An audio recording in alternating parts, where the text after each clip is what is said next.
morning, everyone. Thank you for being here today. I'm Craig Derrickson. I'm the state conservationist with USDA Natural Resources Conservation Service, and we're putting on this display to, of course, honor veterans in the upcoming Memorial Day. To begin with, why don't you join me with a pledge of allegiance to the flag over here. I pledge allegiance to the flag of the United States of America and to the republic for which it stands, one nation, under God, indivisible, with liberty and justice for all. The Natural Resources Conservation Service and our other USDA agencies are honored to bring this moving exhibit to the federal building. The Remembering Our Fallen exhibit pays tribute to the 81 Nebraskans who have been killed in the war in Iraq and Afghanistan. And we wanted to bring this exhibit to downtown Lincoln so that everyone could see the heroes and the ultimate sacrifices they've made for our country and that they can be recognized. At USDA, we work with farm and ranch families every day, and these families have been crucial suppliers of the recruits and the civilians who are the personnel to the U.S. military. When the United States goes to war, the troops who fight are mostly drawn from rural areas. I've heard our own Secretary Vilsack, Tom Vilsack, say that while rural Americans account for just 19% of the population, they represent about 45% of the recruits in the military. And rural Nebraskans are who we work with every day, and we at USDA want to say thank you by honoring these soldiers for their ultimate sacrifice and thank their families for raising such selfless men and women who are willing to serve for their country. This exhibit was created by our fellow Nebraskans, Bill and Yvonne Williams of Omaha. They developed the exhibit to honor the fallen soldiers from several states, including Nebraska.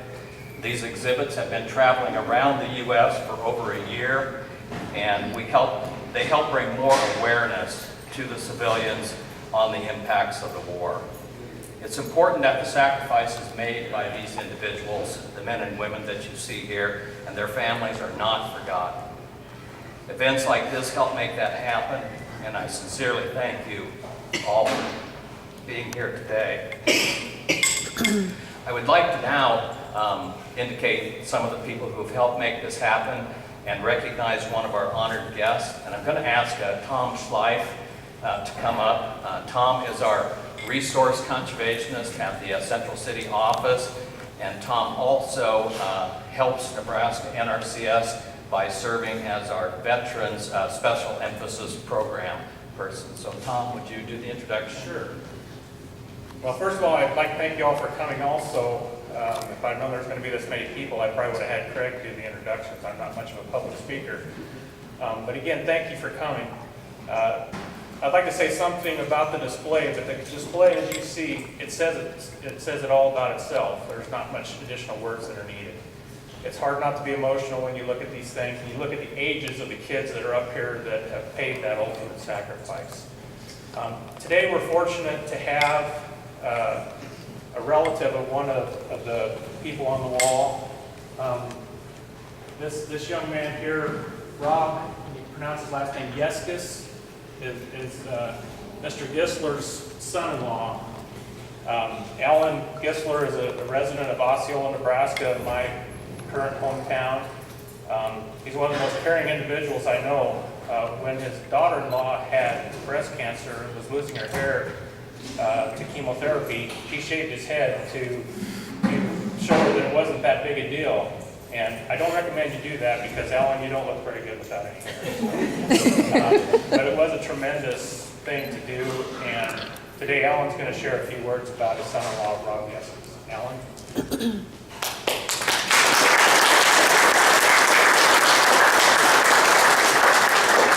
Thank you. As Tom said, my name is Alan Gisler. I'm from a small town here in Nebraska. We have about 700 people. And my son-in-law is Rob Yeskis. He was a captain here in the U.S. Army. He was deployed twice to Iraq, and third time he went to Afghanistan, and I didn't realize this, but he volunteered. He didn't have to go, but he volunteered. Anyway, he was in charge of 90 soldiers and around 200 Afghanistan soldiers. We went to his change of command at Fort Hood in Texas, and that was quite an awesome display. And then we went to the officers, I call it, lack of better word, saloon or whatever. But it was really neat, a good time. Well, anyway, he was deployed, I think it was in July, and then friends of ours, we were down, and my wife and I were down with him in Branson, and got a phone call.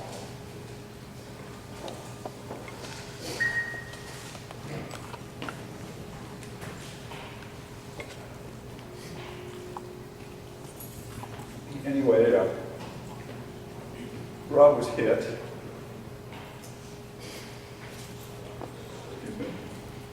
Anyway, when he got stable, they moved him to, he got hit by a roadside bomb, or a remote bomb. Soldiers were going across a walkway or a bridge, and one at a time. And I don't know how many was out on the rendezvous that morning, but they went one by one. And he was the last to go across, and the bomb got him, and it did a lot of, the explosion was loud enough that it was heard at the camp 200 yards away and blew dust off the walls, the soldiers said. But anyway, they gave him blood, and when he was stable, it took 45 minutes to get him where he was, north of Kabul up in the hills. And they sent him to Germany, to the hospital there for soldiers. My wife and daughter flew over there. And when he was stable, they flew him to Bethesda. And after a few days, my daughter called, wanted to bring the girls, who were about 6 months and 6 years old. So Rob's mother's husband and I took these two old guys, took two little girls, and we did all right. They didn't change their diapers, but anyway. We got to Bethesda, and you had to gown up, mask up, and my daughter warned me that, don't be shocked, Rob. Went in there, and after we gowned up, of course, and he looked like the Incredible Hulk. He was swollen, he was golden in color, no legs, and on all kinds of life support. And he never did really regain consciousness. But Julia, who was 6 at the time, did not want to see her dad right away. Well, next day or so, she decided she wanted to. So she gowned up, went in there, and Rob hadn't really responded to anything, but when Dina told her that Julia was there, he tried to open his eyes and follow her, but then he went back into remission or whatever. But anyway, Julia took it good, and we took him back out. And we were staying at the Fisher House, which is the families of the Fishers that donated these houses for wounded soldiers and their families. We went back there, and my sons were coming out, but unfortunately he passed away on December 1st, so naturally they had to cancel the flight, and then we had a service back home in Osceola. But President Bush came and gave him medals, and they gave him a Purple Heart. Of course, he didn't realize or know what was going on, but he was awful brave.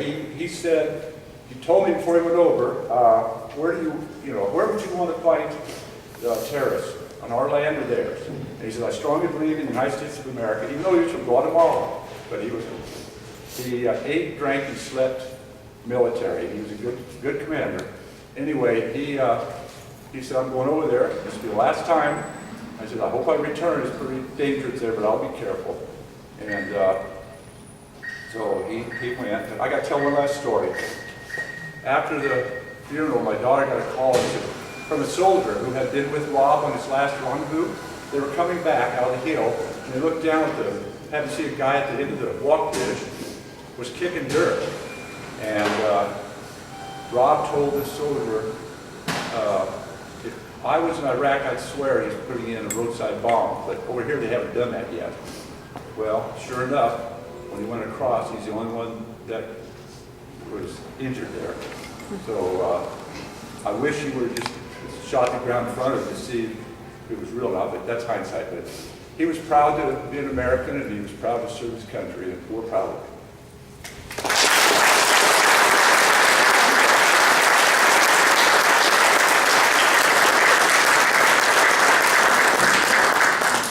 Thank you, Alan, for those words. And I want to thank all of the families who have come today to honor this event. And for myself, I have a nephew, Adam Derrickson, who has been in Iraq, and he's fine, but it just makes you realize the significance of a life in this kind of action. But we want to provide an opportunity for anyone else from the crowd to say anything, make any comments, or tell any stories about fallen soldiers or other soldiers. So let's take just a moment to allow anyone to speak who would like to. You can speak from there, you don't have to come to the podium.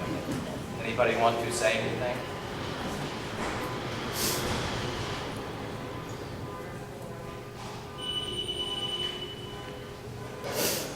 Okay, well, one thing about this display is I want to encourage anyone that wants to leave a little note on this.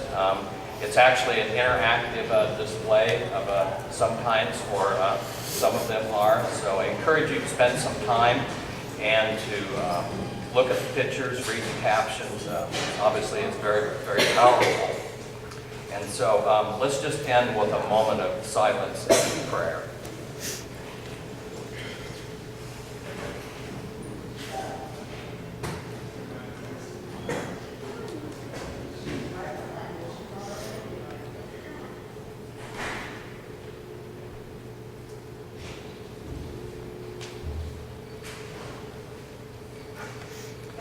Thank you very much for coming today, and I also want to thank Joanna Pope, our Public Affairs Specialist, for helping coordinate this activity.